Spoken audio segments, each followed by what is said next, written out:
he said that he thinks, among the other things that you didn't list was that Britain would rejoin the European Union. Yeah. The European Union would then abandon the euro and would fall apart, that Northern Ireland would join the Republic of Ireland. And that France and Germany would go to war.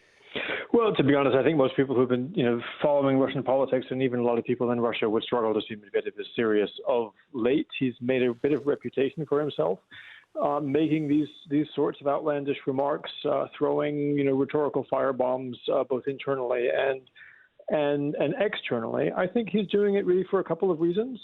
One is to try to stay relevant within, Russian politics. He doesn't have any power anymore. He has mostly ceremonial positions in various parts of the government.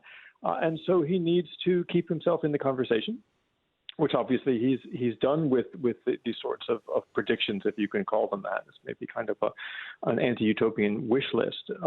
But the other thing that he's doing, I think, really is contributing to a broader Kremlin strategy of making it very difficult for people in Britain, in the West, in the United States, to have any idea really what the Kremlin is trying to achieve. If you look at this kind of rhetoric, also an article he published the other day talking about how this is a conflict with the West tantamount to the Second World War, right?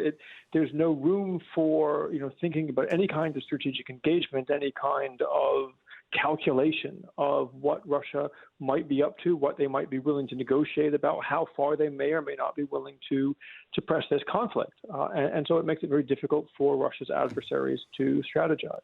Yeah, it should be said he's still, I think, deputy chair of the Russian Security Council. Is this more of a fantasy than a prediction, a fantasy of what the people in the Kremlin would like to see?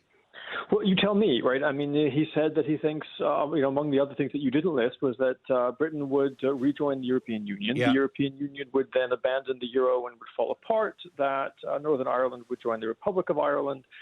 And that France and Germany would go to war. So, is this what they're playing for, really? No, I don't think it is. I think they would be very happy, right, if Europe ceased to function. One of the things that's been very difficult for them over the course of this conflict has been the degree of unity, not just within the European Union, but between Britain, the EU, and the United States, and a broader community of allies that really have rallied around now nearly a dozen packages of sanctions that have made it very difficult for Russia to continue to prosecute this war. So they would love for things to fall apart, and they may hope for things to fall apart. But I don't think that the serious analysts in Moscow actually think that a U.S. civil war or a war on the European continent and a redivision of Poland, I think was also on his list, right, are likely anytime soon.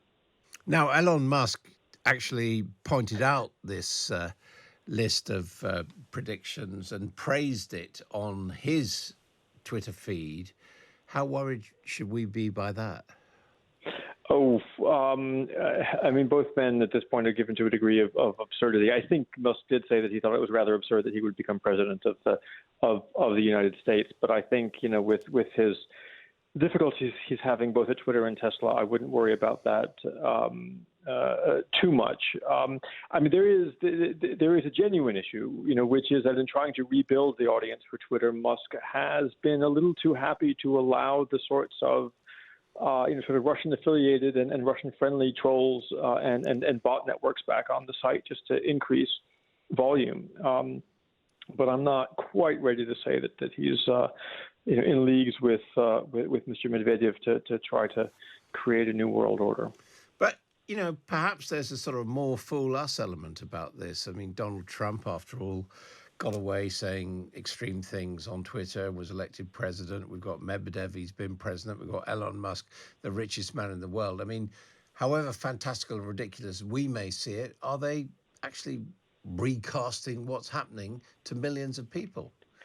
Well, I think there is some truth to that. One of the realities that we've learned over the last several years, right, is how ready people are in various communities and political constituencies and really all across the spectrum to believe things that that feel good, right? That make it easier for them to continue their lives the way that they do. And so the things that he's telling Russians, right, about how people in the West are standing in bread lines and shivering in the cold, and how Russia is winning this war are things that many people in Russia are very willing to believe, and even some people in the West are willing to believe, simply because it comports with the ways that they would like to see the world. It doesn't change the underlying reality. Right? But we have seen in recent years how people's willingness to believe in unreality can make it more difficult to solve problems, right? Whether that's the COVID pandemic or whether that's the reality of this war, right? If this is the narrative that really has